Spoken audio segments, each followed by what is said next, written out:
Right now, I'm the bad guy. Zero's job is to grab and hold me until backup arrives. Let's see how this goes. Ooh, that's a good boy. Good pocket. Interactions like these are made possible through positive reinforcement, training, and patience with the trainers and animals of Busch Gardens. Home Again is one of the many microchips you can use to implant in your animal. If a shelter does pick up your pet, they scan between the shoulder blades, and it picks up their identification. Sits. The sound of the clicker lets Heidi know that a reward is coming. It means she has done a good job. Finally, give it time and train often. Learning is a process. The more consistent the training, the more reliable the behavior. Busch Gardens has a large selection of incredible animals, but even more amazing is the relationship those animals have with their human trainers. I had the privilege of seeing everything from a cat being asked to sit to an elephant playing tug-of-war, all through a popular training method called positive reinforcement. Hand-feeding elephants, playing fetch with tigers, or walking an African serval are not things you do every day, unless you're an animal trainer at Busch Gardens. Using a popular training method called positive reinforcement, trainers are able to work hands-on with these animals. It's a very simple concept. You basically look for the behavior that you want to repeat, and you reinforce it somehow with food, with rub downs, visual stimulation, play toys, environmental or social change, and you simply ignore inappropriate behavior. Using a simple signal, I can ask for behavior. If they choose to do the behavior, they get reinforcement. Up. Good girls. Sit. Good. I had the opportunity to interact with some of Busch Gardens animals who happily perform some behaviors in exchange for foods they like. Working with these exotic, large, or dangerous animals is not new. Neither is the positive reinforcement method, but combining the two is. So many of the behavioral training that we do with our animals here at Busch Gardens, you can take home with you. You can teach your own animals at home, your dogs and cats. You can even help train your kids using positive reinforcement. So it's really a great interaction we have with both animals and guests at the same time. From servals to flamingos, elephants to tigers, all the animals at Busch Gardens are trained the same way, using a positive, voluntary relationship with their human trainers, free of fear or punishment. Interactions like these are made possible through positive reinforcement, training, and patience with the trainers and animals of Busch Gardens. Heather Fox, WUFT News. Come on this side. Come on this side. Come on this side. Lay down. Some dogs take lying on the couch with their favorite person for granted.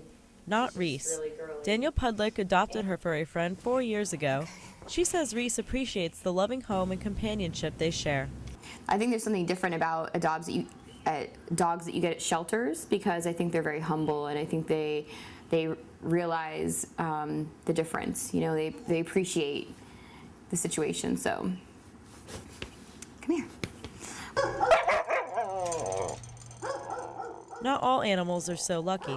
Some are numbers, without names, without homes, without hope. The worst part is that even though, you know, we are a very sensitive community, a large portion of the animals that come into our shelter are euthanized for lack of a home. And so it is extremely difficult on staff to deal with the day-to-day callousness of the community, because they continue to breed their animals, and we're stuck with the task of cleaning up the mess. Awesome. Animal advocate celebrity Jack Hanna says there are many differences between kill and non-kill shelters besides euthanasia. But the difference mainly in those shelters are that the people that work in them have to be a special kind of person, knowing that the dogs and cats they take in, if they don't find a home, aren't going to be there. They have to be put away. That's a tough thing.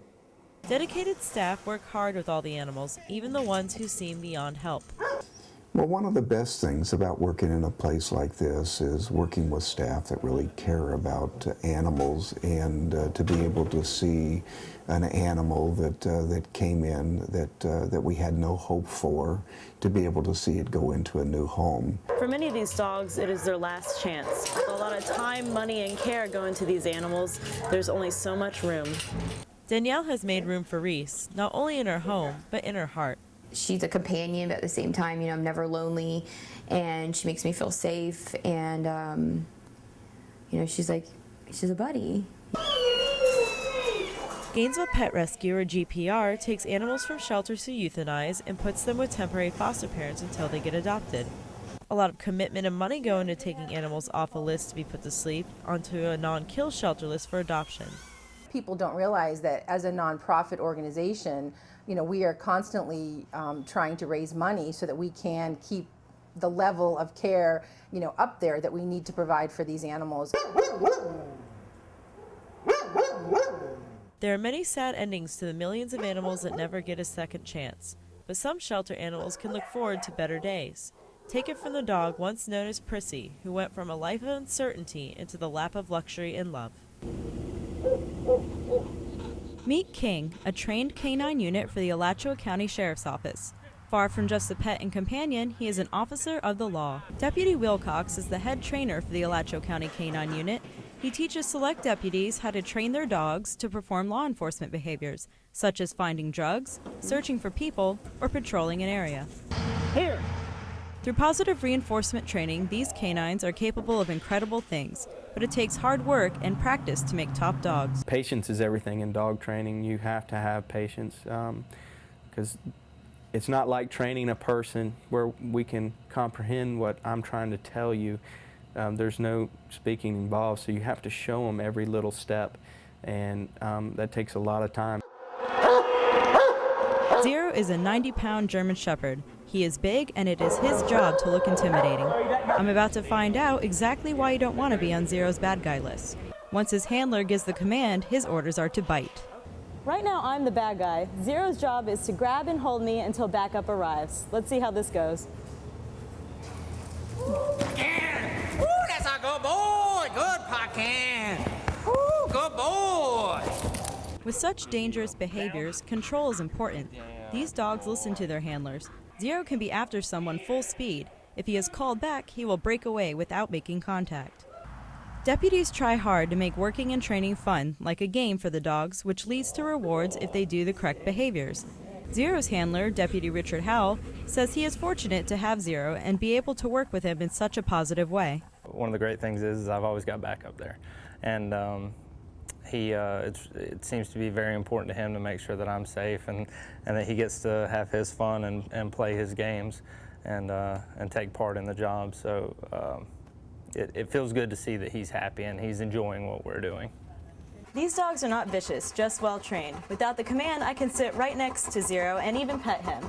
It just shows you the extraordinary training between the canine unit handlers and their dogs. By using positive reinforcement methods, rewarding desired behavior and ignoring unwanted behavior, these dogs are extremely well trained and always look for opportunities to do what they are told, in exchange for a tug-of-war match, a tennis ball to chew on, a pat on the back, or praise from their handler.